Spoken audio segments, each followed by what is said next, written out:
Bien, habiendo hecho esa introducción, quiero que entremos ahora sí en materia y vamos a lo que el texto dice.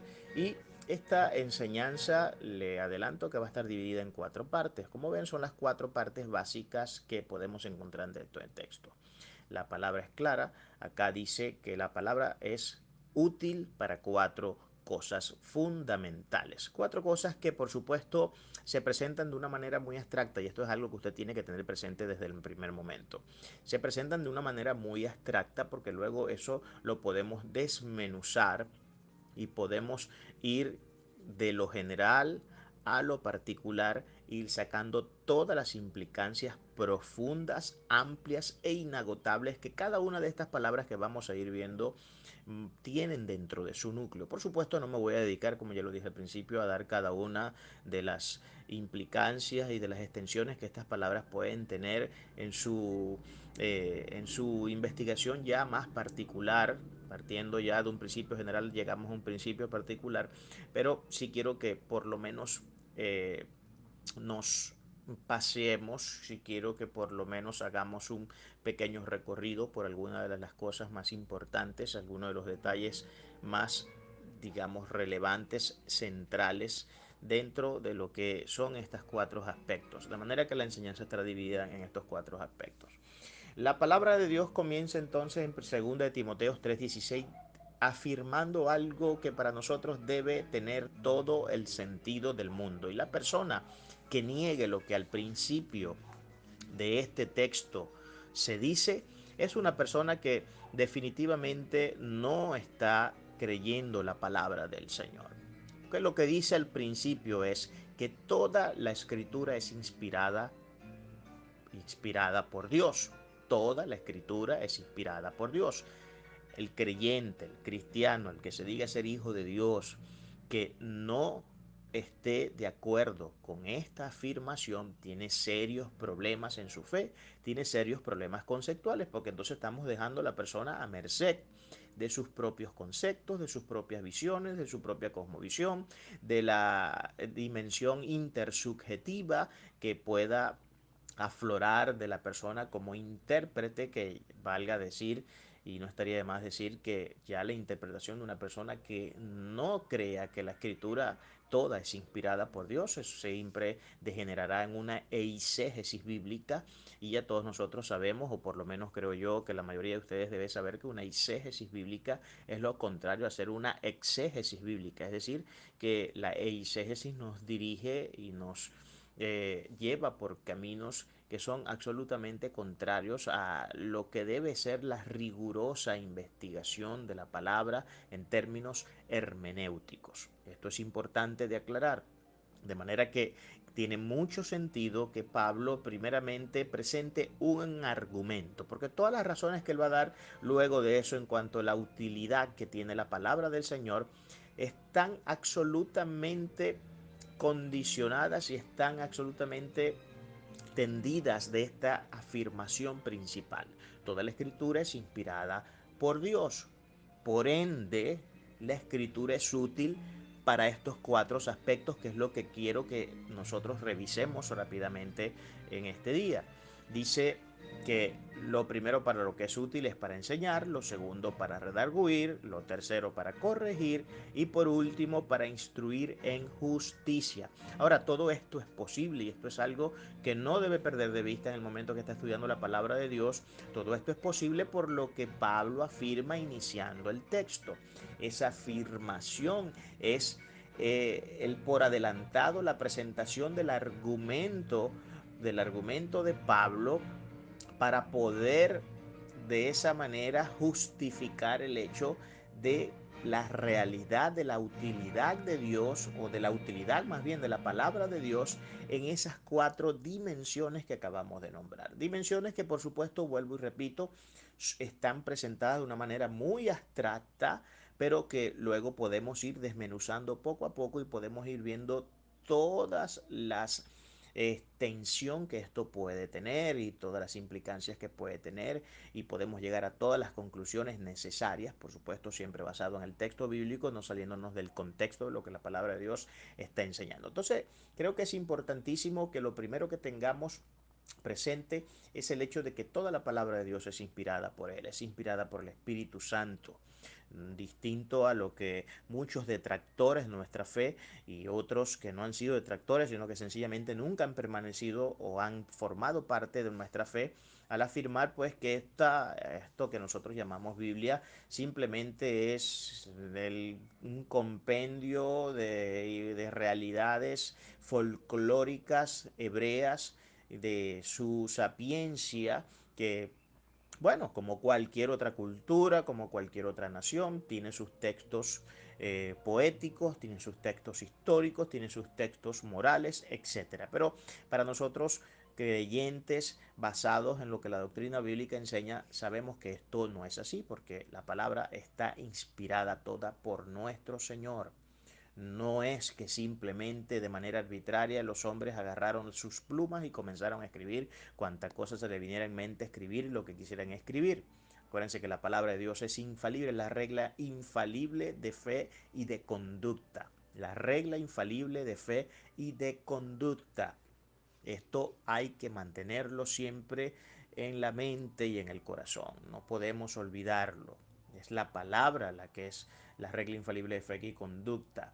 De manera que como ella ha sido inspirada por el Dios Todopoderoso, por un Dios que no está de más recordar algunos de sus atributos principales, como por ejemplo su omnipotencia, su omnipresencia, su omnisciencia, pudiéramos hablar de esos tres principales atributos que ostenta la persona de Dios como ser supremo, como ser único en este universo.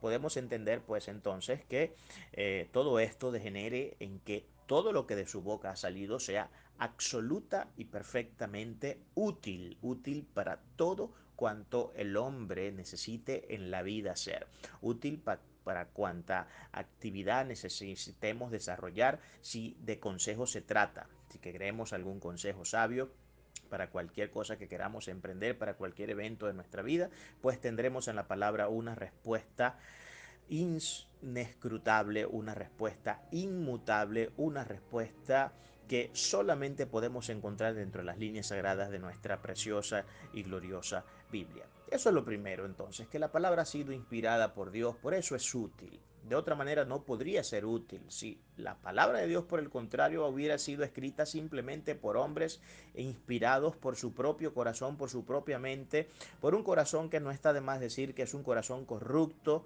que es un corazón absolutamente desviado a pasiones vergonzosas, un corazón que siempre tiene tendencia al mal, y por eso la importancia de la educación del hombre desde el mismo momento en que nace, desde sus primeros pasos.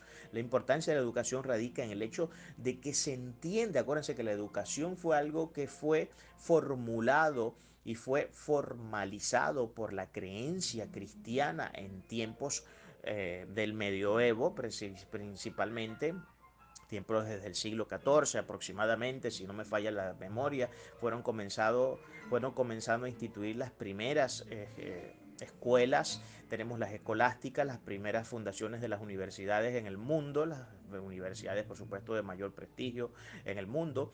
Buena parte de las universidades que fueron fundadas en aquellos tiempos fueron inspiradas y fueron fundadas sobre la base y el fundamento de la palabra de Dios, porque la mayoría de la gente que fundó las universidades eran creyentes cristianos, la mayoría de ellos reformados. No podemos quitarle el mérito que la Iglesia Católica también en algún momento, a través de la escolástica, de algunas cosas también formularon dentro de la educación, pero nada que ver con lo que fue la luz que promovió la reforma protestante. Pero bueno, eso es otro tema. Ya usted sabe cómo soy de tentado siempre a tratar por algunos caminos un poco tangenciales, pero que pretenden siempre darle poco más de contenido a lo que intento transmitir a través de mis palabras, ¿no? Para que podamos tener una visión mucho más clara, una visión mucho más concreta, mucho más amplia. Pero bueno, intentemos pues ceñirnos un poco más a lo que acá queremos ver. Lo primero entonces era eso, la escritura es inspirada por Dios. Es el argumento que Pablo presenta al principio. Lo segundo es que es útil para enseñar. Acá quiero detenerme algunos minutos. Ella es útil para enseñar. Importantísima esa palabra. Enseñar debemos entender que es el proceso de educación que se debe dar al hombre. Ya sabemos nosotros, y aquí tengo que nuevamente recordar el hecho de que el hombre es un ser caído. Y esto lo entendieron muy bien los reformadores protestantes. Por eso no en balde se idean el check and balance. El check and balance, que es uno de los mejores invenciones y de los mejores aportes que se ha podido hacer a la política. Está basado en el hecho y en la premisa de que el hombre, al ser un ser creado, un ser caído más bien, si se le delegaba poder irrestricto, esto iba a degenerar en la tiranía. Y el puritanismo inglés, por eso se idea el check and balance para poder crear instituciones paralelas que pudieran restringir la arbitrariedad que pudiera surgir en un momento determinado, bien sea del rey o ya en tiempos más modernos, hablando de primeros ministros o de presidentes de la república. Y esto fue uno de los grandes aportes que la fe cristiana le ha legado al mundo político, así como también el tema de la supremacía de la ley, que es otro de los grandes aportes que la Biblia, que el cristianismo, que los hombres entrenados en esta fe hermosa le han legado al mundo a través de sus enseñanzas. Es importantísimo esto. Entonces, el hecho de que el hombre es un ser caído, de que el hombre es un ser que viene arrastrando desde el mismo momento en que nace y a través del devenir de los años en la historia que ha venido viviendo y en los diferentes capítulos que ha tenido que abrir y cerrar de manera cíclica muchas veces. Hemos visto, por supuesto, cómo para el hombre es imperativo el hecho de ser educado. Es imperativo el hecho de que sea enseñado, porque a no ser que este proceso ocurra o no ocurra, pues tendríamos a un ser que aquí tendría que suscribir totalmente las tesis de la sociología, de la misma psicología, incluso en algunos aspectos o en algunas escuelas de la psicología, y también de, por supuesto, principalmente de lo que sería la filosofía, ¿no? Cuando se dice que el hombre es el mayor y el más grande de los animales y que es el animal racional y que es el culmen de la, pudiéramos decirlo de una forma un poco jocosa, de la animalada, ¿no? Es el culmen de la animalada, en el sentido, pues, de que es el animal más desarrollado y con mayores facultades. Por supuesto, nosotros no podemos como cristianos suscribir la idea de que el hombre se encuentra dentro de la especie animal porque somos dos especies totalmente distintas y esa distinción Dios la muestra desde el principio, desde el Génesis. Cuando nosotros vemos la creación misma, podemos ver que Dios entrega al hombre una impronta que lo hace ser absolutamente distinto a todo el resto de las cosas creadas. El que nos haya estampado su imagen y semejanza, el que nos haya tatuado en nuestro ser, en nuestro espíritu y en nuestra alma, el hecho de ser hechos a su imagen y semejanza, eso dice que sencillamente nosotros somos distintos a todo el resto de la creación. Que ostentamos una serie de habilidades, ostentamos una serie de facultades que por supuesto ni en años luz, ni siquiera en los sueños, ni en una película de Disney sería capaz ver a un animal ostentar semejantes facultades. De manera que nosotros estamos en un reino totalmente distinto y este es el reino del ser humano. La palabra ser humano que tiene mucha importancia y que todo cristiano debería plantearse la pregunta siempre, ¿qué es lo que significa ser humano? ¿Qué es lo que realmente es ser un ser humano? Valga la redundancia. Entonces son palabras, creo que son preguntas en las que todos deberíamos en algún momento de la vida indagar y plantearnos siempre como, eh, como esas, digamos, esas formalidades que son necesarias dentro del ejercicio intelectual y dentro del ejercicio de la búsqueda de la verdad para poder tener criterios claros, criterios concretos, inamovibles, de manera que nuestra fe no esté fundada sobre el almidón, sobre el cartón, no esté fundada sobre la arena movediza, sino que tenga bases profundas y bases muy fuertes que sean capaces de sostener este inmenso edificio que así mismo lo llama Pablo, en sus cartas, que estamos en la formulación y en la creación de un edificio que tiene ya unos pilares que fueron puestos por los apóstoles a través de la doctrina enseñada y delegada de nuestro amado Señor Jesucristo a los mismos, que fueron entrenados en la mejor escuela de teología que ha existido en la tierra, en el universo, ¿no? Yo siempre lo he dicho, ¿no? Cuando trato de hacer una apología sobre la teología, porque hoy parece ser que la teología es un poco menos que casi tener los pies quemándose en las pailas del infierno, ¿no? Porque esa es la perspectiva y la visión que muchas personas, lamentablemente muy mal informadas, absolutamente desinformadas y con sesgos tremendamente escandalosos, pues tienen como criterio y como visión de vida cuando tratan de definir lo que la teología es. Y bueno, muchos siempre alegan de que los apóstoles no tuvieron ningún tipo de teología, los apóstoles no fueron a ninguna escuela de teología, ellos no eran teólogos, ellos no estudiaron teología sistemática, ellos no estudiaron apologética, ellos no estudiaron nada de esas cosas. Y bueno, mi respuesta para las personas que piensan de esa forma, que entiendo que son objetos de la ignorancia supina, es que no tienen idea de lo que están diciendo.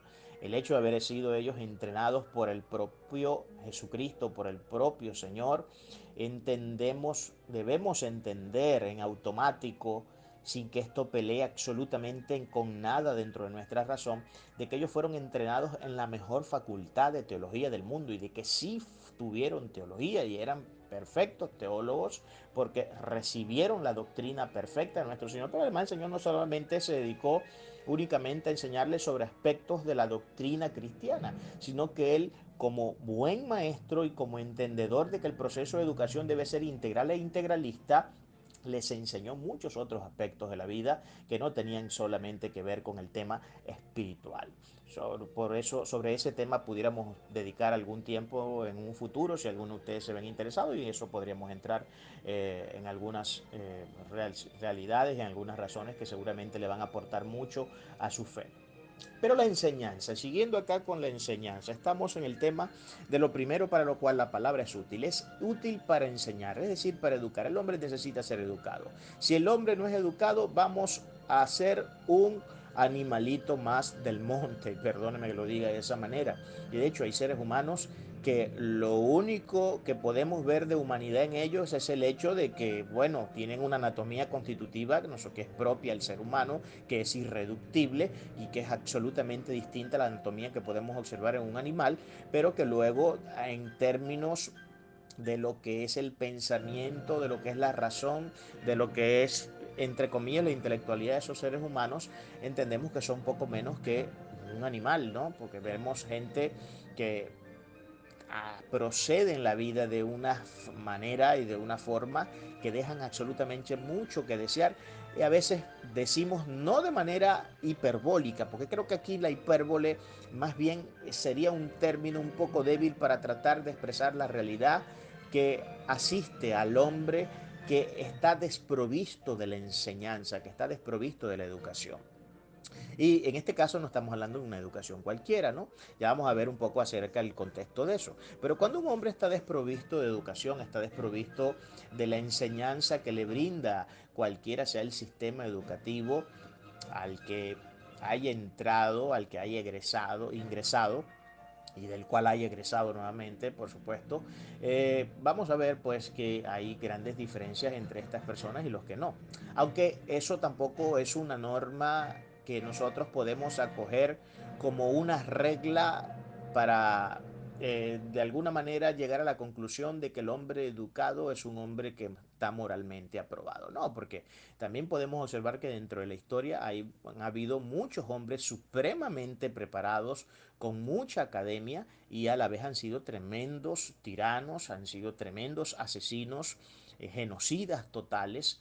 No voy a dar ahorita ejemplo de eso porque no quiero dedicarme a estar hablando de esos aspectos, pero bueno, por nombrar algunos rápidamente, pues algunos seres que han tenido gran educación, y sin embargo han sido personas absolutamente, completamente, han tenido una actitud que no es propia de un ser humano educado. Podemos ver, por ejemplo, las tesis de Jean-Paul Sartre, podemos ver las tesis de un Darwin en su darwinismo social, podemos ver también, hacer una revisión rápida de las tesis de algunos otros conspicuos y muy aclamados académicos dentro de la filosofía. En el positivismo, los creadores del positivismo, también podemos ver el Mayo francés. Jean-Paul Sartre fue uno de los abanderados intelectuales de mayor renombre y más conspicuos de ese momento histórico. Y por supuesto, en ellos también podemos ver algunas de las teorizaciones menos fecundas y más lexas y absolutamente deprimentes que podemos encontrar en las razones que un hombre y en las conclusiones a las que un hombre puede arribar basado en premisas que están totalmente descontextualizadas y fuera de la realidad.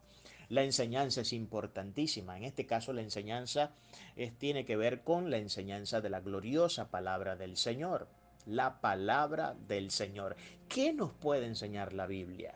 ¿Qué tiene la Biblia para ofrecernos? Sería la pregunta de método que tendríamos que hacernos en este punto. ¿Qué tendrá la palabra de Dios que ofrecernos? Pues la palabra de Dios tiene mucho que ofrecernos. Podemos, podemos discriminar entre diferentes dimensiones sobre lo cual se basa la educación bíblica. Tenemos una dimensión, por un lado, que es moral, y tenemos una dimensión moral, pero también tenemos una dimensión, por supuesto, espiritual. Pero no solamente tenemos dimensión moral y espiritual, sino que también podemos discriminar entre una dimensión de lo que pudiéramos llamar en términos nosotros acá ya modernos de cultura general.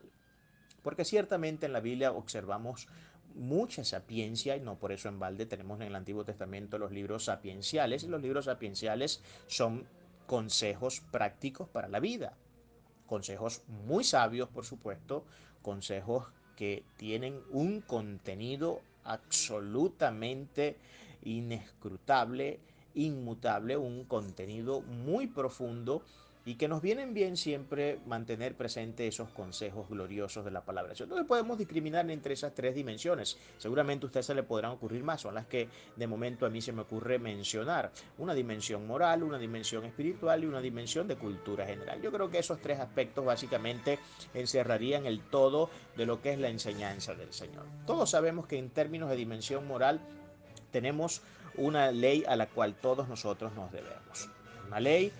Una ley que, bueno, seguramente acá habrán personas que no estarán de acuerdo con lo que voy a decir, porque sobre este tema de la ley hay mucho debate y todavía no se ha podido llegar a un consenso. Hay personas que dicen que ya nosotros no estamos sujetos a la ley del Antiguo Testamento, otros dicen que sí, otros dicen que más o menos, que algunas cosas, otros aspectos. Bueno, la realidad es que Jesucristo redujo toda la Torá en dos mandamientos, pero esos dos mandamientos, aunque fueron dos, no quieren decir en ningún sentido que están poniendo en detrimento y en desdén lo que se dijo atrás, lo que dijo Moisés, porque de hecho sus dos mandamientos no son otra cosa más que el resumen de los 10 mandamientos.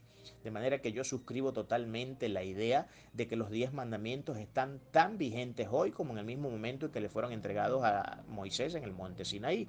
Y Yeshua, Jesucristo, es la confirmación viviente de que eso es una realidad.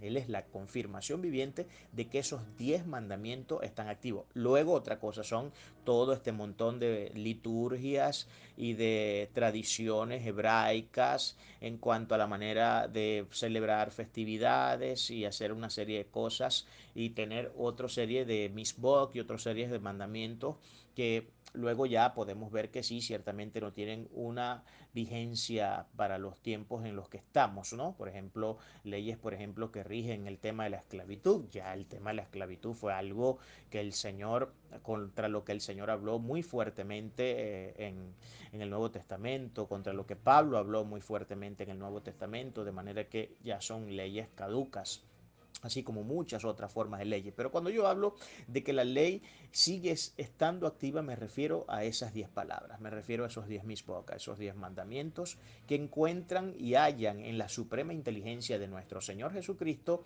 un resumen que simplemente lo que busca es, de alguna manera, pues hacernos la cosa un poco más en ese sentido, solamente un poco más fácil para entender, para nuestro entendimiento. Ahí tenemos la dimensión moral, en eso podemos hablar de cuál es la dimensión moral. Por supuesto, aquí nos podríamos ir horas y horas y horas hablando de cada una de las implicancias que tienen las diferentes leyes que podemos estudiar dentro de la palabra del Señor. No me voy a dedicar a eso, tengo otras cosas que atender. Ya llevo 24 minutos en este audio y en este segundo audio y bueno, necesito atender otras cosas acá.